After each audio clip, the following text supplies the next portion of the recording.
Discuss करना चाहे hand raise कर दे या यहाँ पे अपना नाम राइट कर दे, तो हम डिस्कस करते हैं, मतलब रिव्यू करते हैं। डिस्कस का मतलब रिव्यू करते हैं कि वो सेशन नहीं है, क्वेश्चन आंसर सेशन नहीं है, बल्कि जस्ट डिस्कशन है कि हमने ये चीज़ें की थी। आप में से कोई जो है वो हैंड रेज कर ले या फिर अपना इधर नाम लिख दे, ठीक है।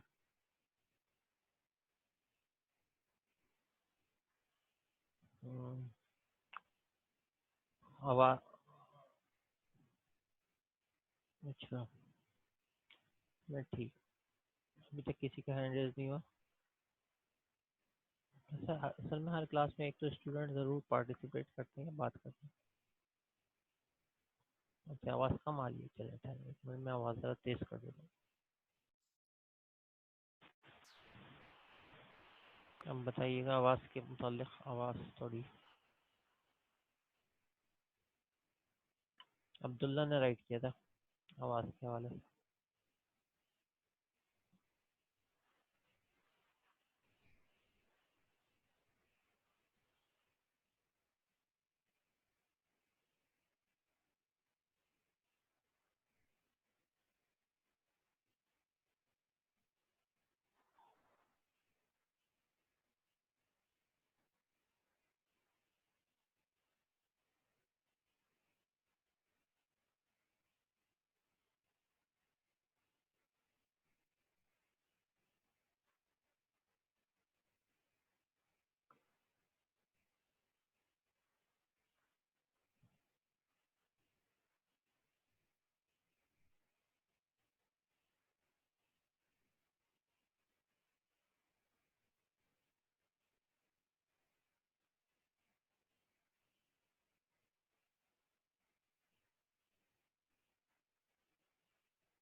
जी, आवाज़ बताएं।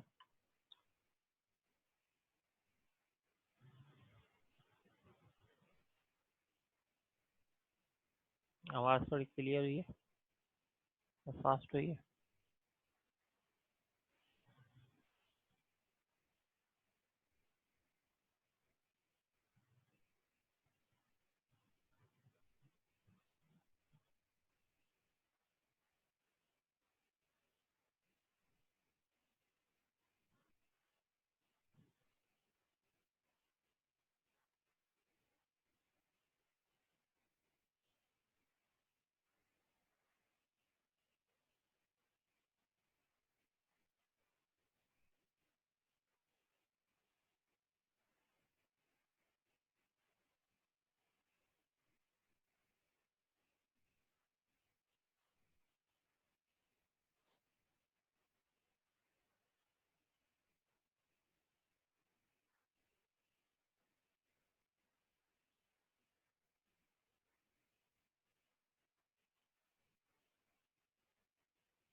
चलो ठीक है, मैंने इसको जो है ना, ठीक है। अच्छा, ये हम लोगों ने जो है, मैंने कहा था कोई हैंड रेस कर ले। चले हम खुद ही डिस्कस करते हैं फिर। ठीक है, इसको किसी में पार्टिसिपेट मेरे साथ करना हो, हैंड रेस कर लीजिएगा असल में।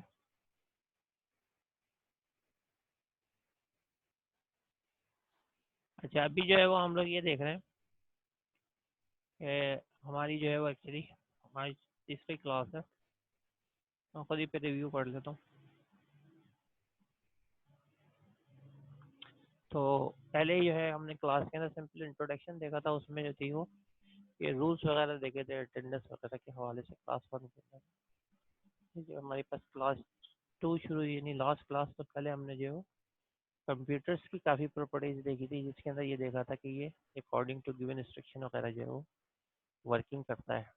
ठीक है, एक ये प्रॉपर्टी देखी थी और एक ये देखी थी कि ये कंप्यूटर इलेक्ट्रॉनिक डिवाइस है, मीन्स ये ह्यूमन बीइंग नहीं है, कन्वर्ट करता है डेटा इंफॉर्मेशन में। एक्चुअली ये जो है ये इसकी बेस बनी है, जो टेक्नोलॉजी जो बढ़ी है वो ये है कि वर्किंग जो है, क्योंकि आपके पास पहले सिंपल डेटा पे होती थी, फिर इलेक्ट्रॉनिक फॉर्म में डेटा आने लगा। तो डेटा को इन्फॉर्मेशन में कन्वर्ट करने के लिए आपके पास मेन पर्पज मशीन थी वो कंप्यूटर ही बना, इसलिए जो है वो इंफॉर्मेशन टेक्नोलॉजी का बढ़ाया।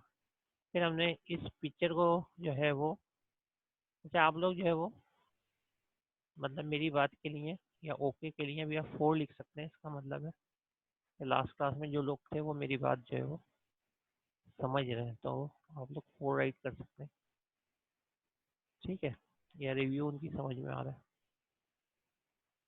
ठीक है। और यहाँ पे जो है वो कोई बात आप लोगों को लगे तो वो भी आप राइट कर सकते हैं, अपना व्यू भी दे सकते हैं कि हमने जो है ये पढ़ा था, उसमें कोई हर्ज नहीं है, आप लिख के दे दें अगर आप बात नहीं करने जा रहे हैं, सही है।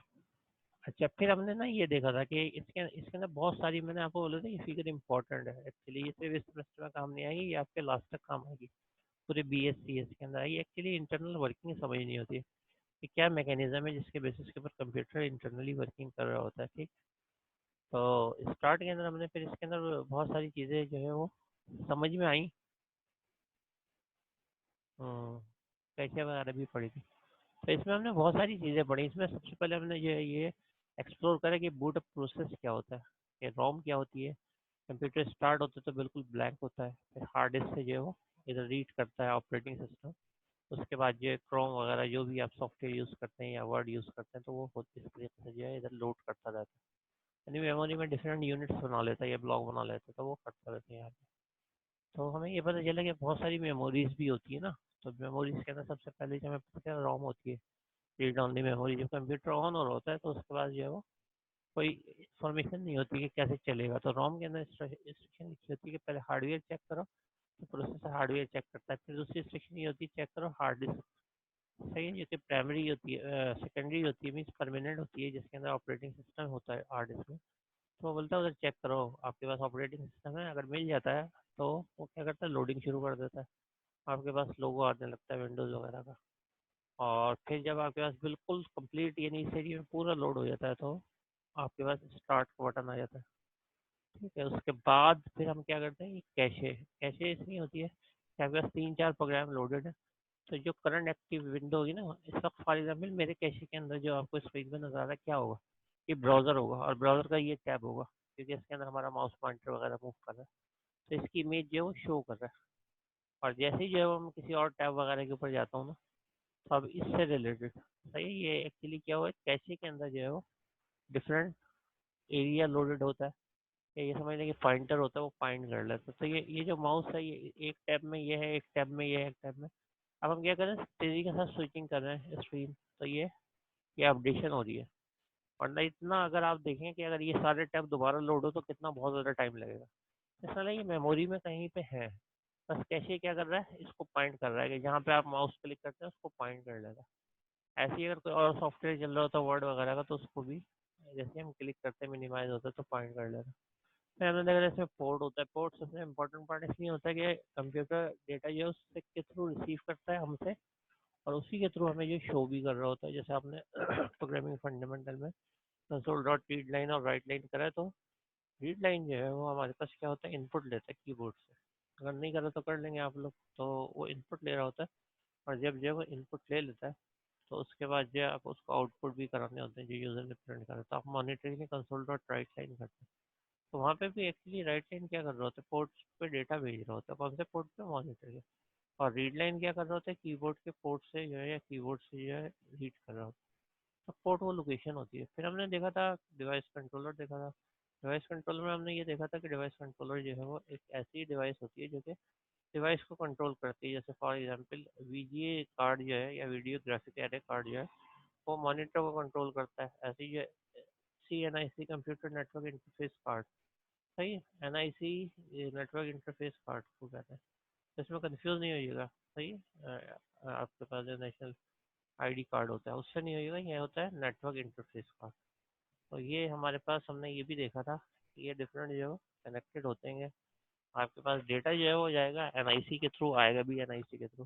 फिर हमने ये भी देखा था कि पोर्ट्स होते हैं बहुत सारे, एक इनपुट होता है एक आउटपुट होता है, इनपुट जो है वो कीबोर्ड का जैसे सिर्फ डेटा आएगा, आउटपुट मॉनिटर का जाएगा, और एक इनपुट आउटपुट भी होता है, मिसाल के तौर के ऊपर इंटरनेट का जो CNIC उससे डेटा आ भी रहा होता है, डाउनलोड भी कर रहे होते हैं, हम अपलोड भी कर रहे होते हैं, ब्राउजिंग भी कर रहे होते हैं, तो ये आपके पास इनपुट और आउटपुट बनता है। इसकी और एग्जाम्पल इनपुट और आउटपुट की है वो हार्ड डिस्क होती है। हार्ड डिस्क में जो हम हार्ड डिस्क का जो कंट्रोलर होता है, हर डिवाइस का कंट्रोलर है, तो हार्ड डिस्क भी एक डिवाइस है तो उसका भी कंट्रोलर होगा। तो वो जो कंट्रोलर है वो क्या कर रहा होता है, वो एक्चुअली वहाँ पे जो डेटा है सेंड कर रहा होता है, ठीक है। और जब हम उसको जो है राइट करते हैं तो वो क्या करता होता है, राइटिंग करना शुरू कर देता है। और आप उसको ओपन करते हैं तो ओपन के ऊपर जो रीड करना शुरू कर देता है। सही है, तो अभी तक अगर आप मेरे साथ में तो थ्री प्रेस करके जो है वो मतलब ये बात का ये बताया कि आप लोग मेरी बात समझ भी रहे हैं, कंसंट्रेट भी कर रहे हैं।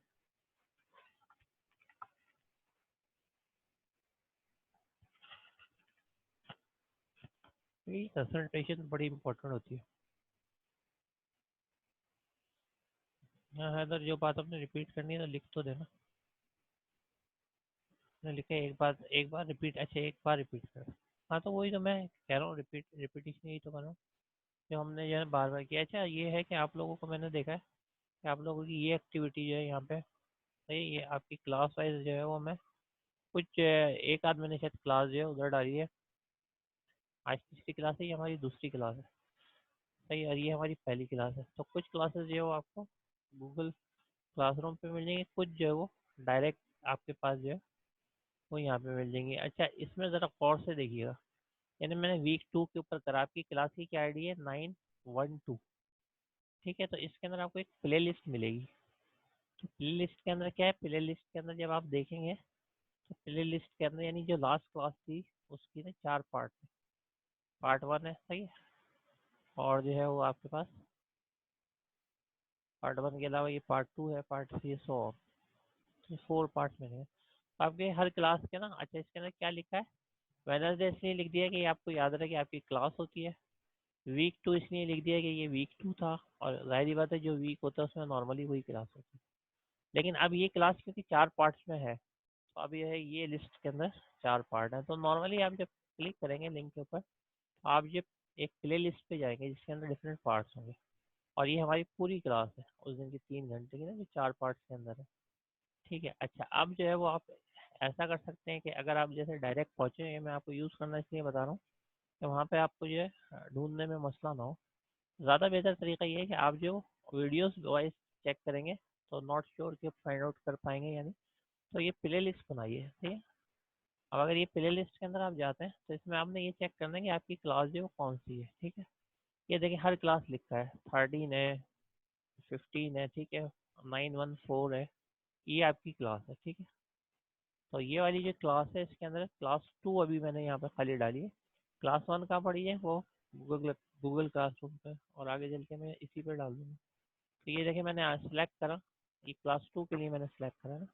तो जैसे ही आप क्लास 2 के लिए सेलेक्ट करेंगे तो ये आपके पास पार्ट 1 तो लोडेड आ गया, ठीक है, पार्ट 1। अच्छा बाकी पार्ट कहाँ है, ये रहा, ये है कौन सा, पार्ट 2 है, ये पार्ट 3 है, ये पार्ट 4 है। तो इस तरीके से वीक वाइज में है। इस तरीके से आप लोगों की लिस्ट, आपने सिंपल चेक क्या करना है कि अपनी क्लास का नंबर देखना है 9112, सही है। वीक चेक करना है कौन से वीक का आप करना चाह रहे हैं या देखना चाह रहे हैं, और फिर उसके जो डिफरेंट पार्ट्स होंगे, कभी कभी ये भी हो सकता है कि पार्ट 2 हो, पार्ट 3 हो, तो वो भी आप देख सकते हैं। अच्छा ये जो बात मैंने कही है, बताता हूँ स्लाइड्स, ये बात मैंने कही है यूट्यूब वाली जो कही है आप लोगों को, तो ये सबने समझ ली है, तो आप जो है वो 2 लिख के बताएं कि किस तरीके से जो है वो जाएंगे, ठीक है। तो आप जो है इधर आके ये देख सकते हैं, यहाँ एग्जाम में बहुत हेल्प करेगी, मैं आपको बता रहा हूँ। सबसे ज़्यादा हेल्प जो है वो स्लाइड्स करती हैं, ये रिकॉर्डेड लेक्चर करते हैं सबसे ज़्यादा ना, क्योंकि अक्सर बेशतर ये स्टूडेंट्स अभी क्लास के अंदर जो है कंसंट्रेट नहीं कर रहे होते, और रीज़न ये होता है कि कोई मतलब ये टीचर है या नहीं है। वो वाली क्लास वाली तो बात नहीं होती ना कि टीचर सामने खड़ा होकर पढ़ा रहा है, तो फिर एक यही रीज़न होता है। लेकिन मार्क्स जो है वो इस तरीके से ही बन रहे होते हैं ज़्यादातर स्टूडेंट्स के, वो इसको जो है 2-3 दफ़ा जो रिपीट करते हैं। ये मैं आपको एक तरीके से इसके की पॉइंट बता रहा हूँ, ठीक है। तो ये आप देखा करें। अच्छा इसके कमेंट्स वगैरह सेक्शन के अंदर कोई क्वेश्चन हो वो भी आप किया करें, ठीक है, ये कमेंट्स वगैरह। और इसके साथ साथ जो है ना आपकी तरफ से कोई मतलब एक आपकी तरफ से एज ए स्टूडेंट कोई इन्फॉर्मेशन नहीं नजर आती, ठीक है, कि व्यू के अंदर नहीं पता चलता, सिर्फ जो है वो लाइक्स या सब्सक्रिप्शन के अंदर वो डिटेल बता रहा होता है कि ये स्टूडेंट या ये नाम वगैरह जो भी आपके हैं, तो इस चीज़ को रखें, ध्यान में रखें।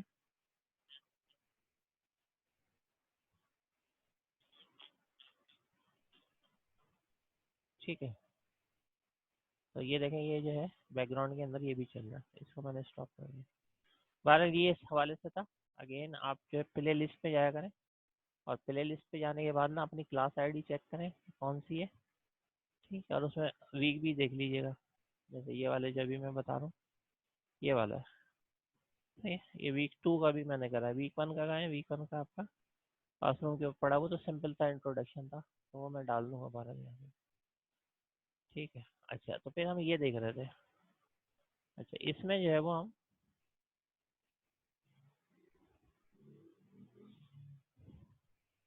जैसे आप लोग गूगल क्लासरूम पे कमेंट्स वगैरह करते हैं, तो इधर अपने नाम से कमेंट्स करा रखें, ताकि एटलीस्ट मुझे पता तो चले कि कौन कौन जो है वो वाकई में देखता भी है या नहीं देखता। इसमें हमें कोई इन्फॉर्मेशन नहीं आती, कोई आया ज़रा से चला के देखा। अच्छा, फिर हमने जो है वो ये भी देखा था कि हमारे पास जो सॉफ्टवेयर की कैटेगरीज होती हैं, तो इसके अंदर दो टाइप्स के आपके पास होते हैं। एक होते हैं सिस्टम सॉफ्टवेयर, जो कि हार्डवेयर से रिलेटेड होते हैं, जिसमें ऑपरेटिंग सिस्टम वगैरह आता है और लैंग्वेजेस आती है, सही। और दूसरे जो एप्लीकेशंस होते हैं, एप्लीकेशन का मतलब यूज़र के लिए। जैसे वर्ड आता है, उसके अंदर कोई हार्डवेयर का इतना काम नहीं होता, यानी वो हमारे टाइपिंग के लिए बना है। एक्सेल हमारे लिए बना है, सही। पावर पॉइंट हमारे लिए बना है। ग्राफिक्स के सॉफ्टवेयर है, ये फोटोशॉप, वो हमारे लिए बना है। अच्छा, इवन ये डेटाबेस को भी हम क्यों लेते हैं इसके अंदर, एप्लीकेशन सॉफ्टवेयर में या यूज़र वाले सॉफ्टवेयर में?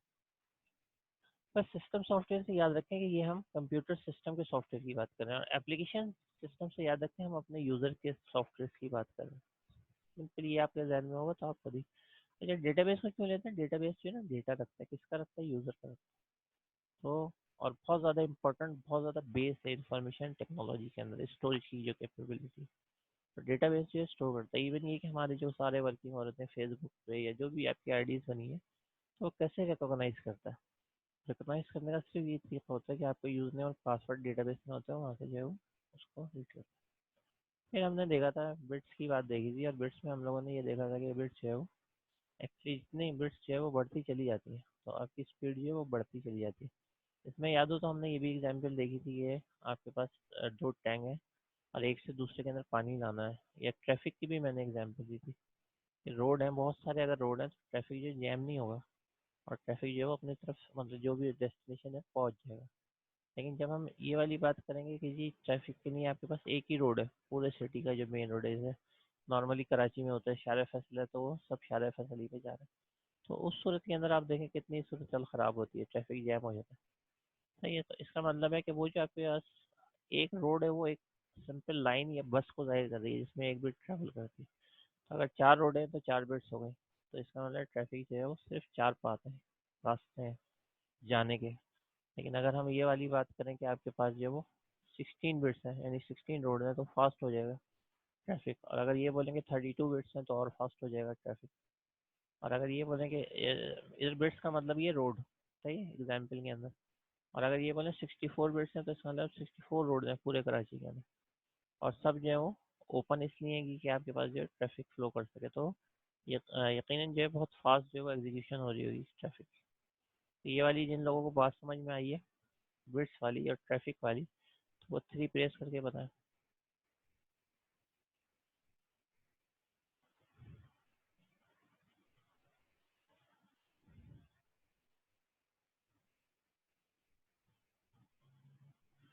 ठीक है, फिर हमने मेमोरी वगैरह देखी थी। मेमोरी के अंदर हमने ये देखा था एड्रेस बहुत ज़रूरी होता है। इसमें हमने दो कॉन्सेप्ट देखे थे, एक देखा था सिक्वेंशियल सर्च का और एक था डायनेमिक सर्च का ना। तो सिक्वेंशियल सर्च जो है वो क्या थी? सिक्वेंशियल सर्च जो थी वो ये थी कि आपके पास एक स्कूल के अंदर जो है ना वो 20 रूम्स है, और उसमें आपको कोई दोस्त बैठा हुआ है और आप जाते हैं उससे मिलने के लिए, लेकिन आपको ये नहीं पता वो कहाँ बैठा हुआ है। तो एक ही तरीका है, ए पे रूम 1 पे खटखटाएंगे, रूम 2 के ऊपर, रूम 3 के ऊपर।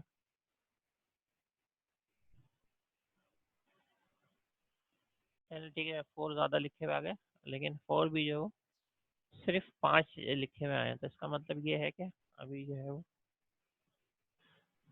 कोई ऐसा नहीं है। चले मैं बता देता हूँ, देखें अब ज़रा गौर से सुनिएगा, मैं शुरू से बता रहा हूँ, शुरू से समझ में जब बात आती है जब जो है वो आप और से शुरू ही से सुन रहे होते हैं ना, यानी कंसंट्रेट कर रहे होते हैं, आप मिस नहीं करते बीच में ना। तो ज़रा गौर से सुनिए। मैं ये कह रहा हूँ कि देखिए सर्चिंग करनी है एक पहले तो ये एग्जाम्पल कंसिडर करते हैं। ये एक स्कूल है, इसमें 1 से लेकर 20 तक रूम है, ठीक है। यहाँ पे आपका कोई भाई वगैरह लेट सपोज पढ़ता है। अभी आप स्कूल के अंदर दाखिल हो गए। अब आपको जो है उस भाई को सर्च करना है, लेकिन आपको ये नहीं मालूम कि वो किस रूम के अंदर बैठा हुआ है। तो अब जो क्या तरीका होगा, ये तरीका होगा कि आप जो है वो, ये आप है, आप जो है क्या करें, रूम 1 में चले गए, नहीं मिला। फिर क्या हुआ, रूम 2 में चले गए, नहीं मिला। तो ऐसे करते करते ना, हो सकता है आपको 20 रूम में मिले, और हो सकता है कि वो आपको जो है वो 5th रूम में मिल जाए। तो इसका मतलब है कैसी सर्चिंग हो रही है, 1 बाई 1। तो इस सर्चिंग को क्या, यानी रूम बाई रूम कर रहे हैं ना आप, एक में जा रहे हैं, चेक कर रहे हैं आपका भाई है वहाँ पे यानी, या टीचर से पूछ रहे हैं, तो बहुत टाइम कंज्यूमिंग प्रोसेस। तो ये 1 बाई 1 है, तो इसको क्या कहते हैं, सिक्वेंशियल सर्चिंग। सही, सिक्वेंशियल का क्या मतलब है, एक जो चीज़ है वो आप 1 बाई 1 जो है वो पढ़ रहे हैं। लेट सपोज एक बुक है, बुक के अंदर जो है वो आपके पास कोई टेबल ऑफ इंडेक्स वगैरह नहीं है, कुछ भी नहीं है ना, सिर्फ चैप्टर्स के नाम है, और स्टार्ट के अंदर टेबल ऑफ कंटेंट्स कुछ भी नहीं है। तो आपने जो है वो कोई टॉपिक सर्च करना है, तो आप एक ही तरीका रहता है, आप पहला पेज ओपन करेंगे, उसको पढ़ेंगे, वो मिला या नहीं मिला, ये हेडिंग्स देखते हुए जाएंगे, लेकिन आपको पूरी बुक देख रहे होंगे। तो ये भी आपके पास, क्योंकि पेज बाई पेज 1 बाई 1 कर रहे हैं, तो ये क्या कहलाएगी, सिक्वेंशियल जो है search।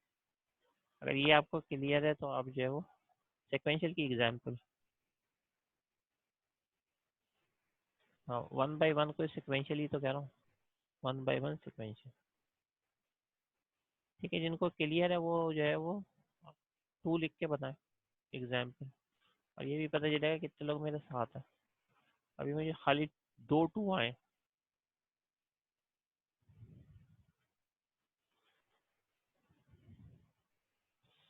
अच्छा, ठीक।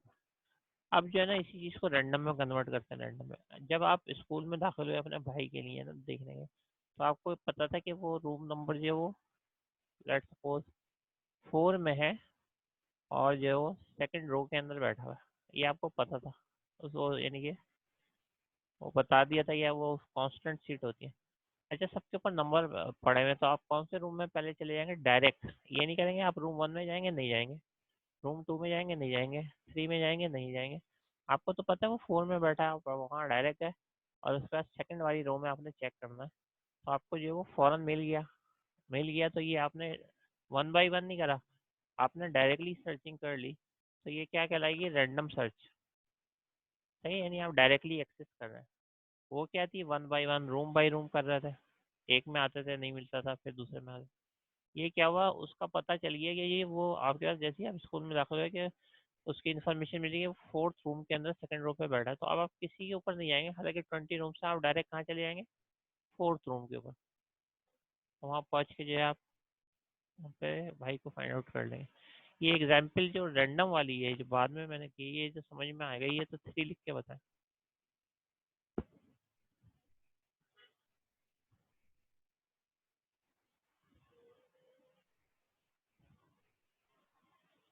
ठीक है, बड़ी सिंपल सी एग्जाम्पल है, इसमें क्या है। और अगर इस एग्जाम्पल को आप दोहराएं तो दोनों ही क्लियर हो जाएगी। पहले केस में जब आप जो है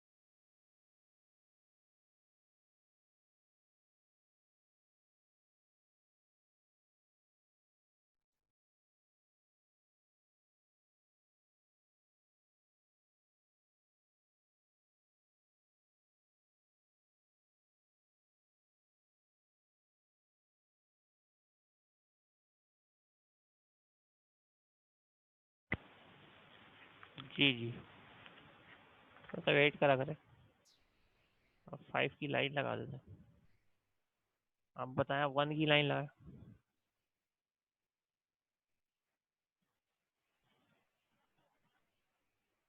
हाँ सही है। अब ठीक है, जैसी आवाज़ आने लगा करें ना 5 मुझे फ़ौरन नज़र आ जाता है अगर कोई इश्यू होता है, तो इसलिए थोड़ा सा वेट करा करें। अच्छा जनाब, तो ये सिक्वेंशियल और रैंडम सर्चिंग हमने ना दोनों देख ली। ठीक है, सिक्वेंशियल 1 बाय 1, रैंडम डायरेक्टली, ये हो गई हमारी एग्जाम्पल। अच्छा, आपने क्यों इसको देखा ना, तो हमने इसलिए देखा हमारे पास जो मेमोरी होती है ना, मेमोरी उसके अंदर यही चीज़ जो है ऐसे एड्रेसिंग होती है। अब मैं कंप्यूटर की मेमोरी बनाता हूँ, देखिए कंप्यूटर की मेमोरी ऐसे होती है। और जब ये बूट अप प्रोसेस में एग्जांपल देखी थी, एक पे जो है ऑपरेटिंग सिस्टम लोड हो रहा है, एक पे जो है वो आपके पास क्रोम है, या एक के ऊपर जो है वो वर्ड है, इस तरीके से लोडिंग हो रही है। तो ये है, ये एक्चुअली ब्लॉक्स होते हैं, सही मेमोरी के ब्लॉक्स होते हैं, इसको हम कहते हैं सेगमेंट्स मेमोरी के अंदर। तो ये एक रूम की तरह होता है, जैसे ये रूम 1 है, ये 2 है, ये 3 है, तो कंप्यूटर बिल्कुल ऐसी वर्किंग कर रहा होता है। उसको जिस रूम के अंदर आप एक्सेस करते हैं, जैसे आप जो डेस्कटॉप पे जाना चाह रहे हैं, तो उसको पता होगा कि कौन से रूम में वो है, तो वहाँ पर डायरेक्टली चला जाता है। ये क्या हो गई, कंप्यूटर जो है वो रैम में कैसे सर्चिंग करता है, रैंडम। सही है, इसीलिए उसको क्या कहते हैं, रैंडम एक्सेस मेमोरी।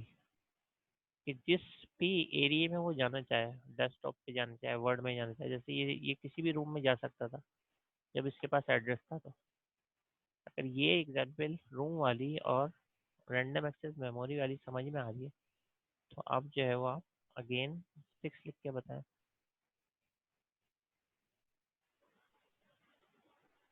लेकिन ये बात है ना, याद भी रखें, ये बातें याद रखें, ये नहीं कि यहाँ से अभी आपने कही है फिर उसको जहन में ही नहीं लाएंगे। नहीं, ये बातें याद रखें, ये एक्चुअली आपका फर्स्ट सेमेस्टर है जिसको जो है ना, सही है। देखिए रैंडमली का क्या मतलब होता है, रैंडमली का मतलब होता है हर जगह, सही है। यानी रैंडमली आप इधर भी जा सकते हैं, इधर भी जा सकते हैं, इधर भी जा सकते हैं। अच्छा, इसकी एग्जांपल इधर भी दे देता हूँ मैं, सही है। इसकी एग्जांपल जो अभी हमने देखी थी रैंडमली, ये देख रहे थे रैंडम एक्सेस मेमोरी। तो अब जो है हम मिनिमाइज करें तो वर्ड में चले जाएंगे, फिर इधर जा सकते हैं। तो आप रैंडमली जिस भी एरिया में जाना चाह रहे हैं ना, वहाँ जा रहेंगे। तो ये वही एग्जांपल है, हर एक का रूम नंबर है आपके पास, और जिस रूम में आप जाना चाह रहे हैं वहाँ पर डायरेक्ट रूम नंबर में पहुँच जाते हैं। तो कंप्यूटर अपनी मेमोरी ऐसे एक्सेस करता है, यानी रैंडमली, इसीलिए इसका नाम रख दिया रैंडम। यानी चाहे तो इधर चला जाए, चाहे तो इधर, चाहे तो जितने भी एरियाज है ना मेमोरी में, वो एक्सेस कर सकता है। ये बात समझ में आई है? तो आप अगेन जो है ना 1 लिख दें, 1।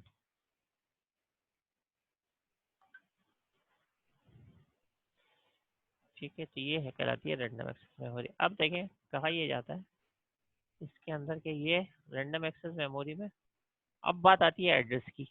अगर वो रूम नंबर नहीं हो तो वही है, फिर हम एक 1 बाय 1 जो सर्चिंग करेंगे ना। तो ये जो आपके पास है, ये डिफरेंट सेगमेंट्स है, इसको हम रूम कह रहे हैं। बस वर्ड सेगमेंट का यूज होता है कंप्यूटर टर्म्स के अंदर, लेकिन ये सेगमेंट्स होती है। तो ये डिफरेंट जो सेगमेंट्स है, तो वो क्या है, ये एड्रेसेस है। कि रूम 3 के अंदर रो 5 के ऊपर आप चले जाएं, इसका क्या मतलब है, आप उस बाइट पे चले जाते हैं। तो कंप्यूटर बाइट से वो ऐसे एक्सेस कर रहा होता है, यानी room wise, row wise, column wise. ठीक है, ये जो है टेक्निक होती है कंप्यूटर के मूव की। रैंडम एक्सेस इसीलिए कह रहे हैं, सही है, कि किसी भी ऑर्डर के अंदर किसी भी रूम में आप किसी वक्त भी जा सकते हैं। तो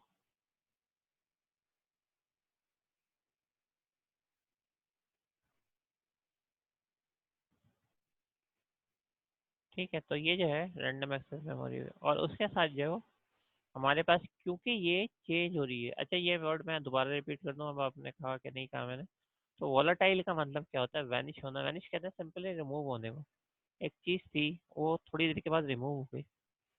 तो इसमें सेम यही चीज होती है कि आपके पास कंप्यूटर चल रहा है, लाइट चली गई, कोई इश्यू हो गया, रैम में कुछ भी नहीं बचता ना।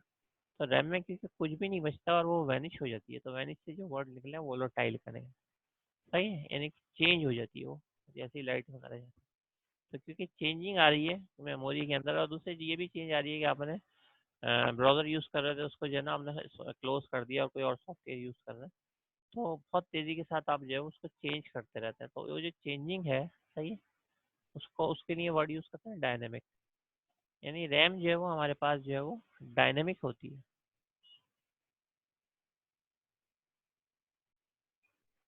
सही है।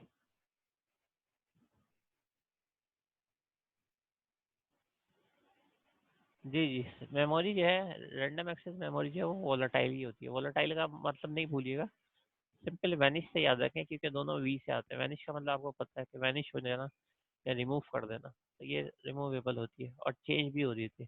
कभी कोई आपने प्रोग्राम लोड किया है, कभी का आपने कोई साइट ब्राउजिंग कर रहे हैं, कभी कोई और साइट ब्राउज कर रहे हैं, गूगल के अंदर सर्चिंग कर रहे हैं डिफरेंट साइट, तो ये चेंज हो रही है वक्त के साथ ना, तो इसलिए क्या कहलाएगी, वोलेटाइल मेमोरी। ठीक है, जिसको वोलेटाइल का वर्ड समझ में आ गया वो 3 लिख के बताएं।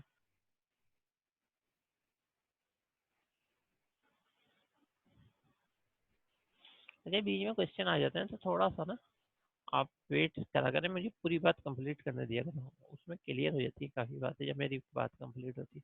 बीच में आप क्वेश्चन भी कर देते हैं, बीच में आप ये भी कह देते हैं कि जो है वो बात करना है चाह रहे हैं, लेकिन पहले बात कंप्लीट होने दिया करें। उसमें क्या होता है कि बहुत थोड़ी देर में जो बात आपकी क्लियर नहीं होती वही जो है वो टीचर आपको बता देता है, यानी नेक्स्ट बात जो है वो रह जाती है। तो थोड़ा सा वेट से भी आपको एडवांटेज होता है। अच्छा, अब जो है वो बात करते हैं, देखें होता क्या था, होता ये था कि मास स्टोरेज की जो हम बात कर रहे हैं, मास स्टोरेज की जो है, नहीं कोई बात नहीं, मास स्टोरेज की जो हम बात कर रहे हैं ना, मास स्टोरेज क्यों कहते हैं, मास स्टोरेज इसलिए कहते हैं कि परमानेंटली जो है वो डेटा सेव होता है, यानी कंप्यूटर जो है ऑफ होता है तो भी हार्ड डिस्क में रहता है। आपके फ़ोन के जो मेमोरी कार्ड वगैरह उसमें भी रहता है, रोम में भी डेटा होता है, सेव ही रहता है। तो इस चीज़ को जब कंप्यूटर या मोबाइल फ़ोन वगैरह नहीं चल रहा है, इसको कहते हैं ऑफलाइन। सही है। जब कंप्यूटर चल रहा है तो ऑनलाइन है, तो ऑनलाइन के अंदर तो रैम यूज़ हो रही होती है, लेकिन जैसे ही कंप्यूटर ऑफ होता है या मोबाइल ऑफ होता है तो फिर ऑफलाइन हो जाता है। ठीक है, तो मास स्टोरेज जो है वो ऑफलाइन के बावजूद, यानी कंप्यूटर की जो है आपके पास पावर नहीं है तो भी अपना डेटा जो है वो रिस्टोर रखता है, उसके अंदर रहता है, सेव रहता है। ये इसकी एग्जांपल हार्ड डिस्क है, मेमोरी कार्ड है, सही है, रोम है। ये अगर बात समझ में आ गई तो अगेन 3 लिख के बनाएं कि ऑफलाइन का मतलब जो है वो परमानेंट मेमोरी होती है। ठीक है, अब जो है वो दूसरी बात हम कर रहे हैं, ठीक है गुड। अच्छा, दूसरी बात ये कर रहे हैं कि लार्जर होती हो, लार्जर इसी नहीं होती कि भाई अगर वो लार्जर नहीं होगी, जैसे हमेशा जो हार्ड डिस्क बहुत लार्ज होती है एज कम्पेयर टू रैम, तो इसलिए ये डेटा ज़्यादा स्टोर करती है। ठीक। वोलाटाइल, लेस वोलाटाइल का मतलब है कि ये जो है चेंज जो है बहुत मुश्किल से होती है, जब तक हम खुद ही फाइल डिलीट ना करें ना हार्ड डिस्क में जाके, वो वहाँ पे जो है वो पड़ी ही रहती है। लेकिन मेन मेमोरी जो है यानी रैम, जैसे जब भी मेन मेमोरी का वर्ड आएगा इसका मतलब होगा रैम। ठीक है, और मास स्टोरेज का वर्ड आएगा, सही, या सेकेंडरी का आएगा, इसका मतलब हार्ड डिस्क या परमानेंट। हमेशा याद रखें मेन मेमोरी जो है ऑलवेज जो है वो टेम्परेरी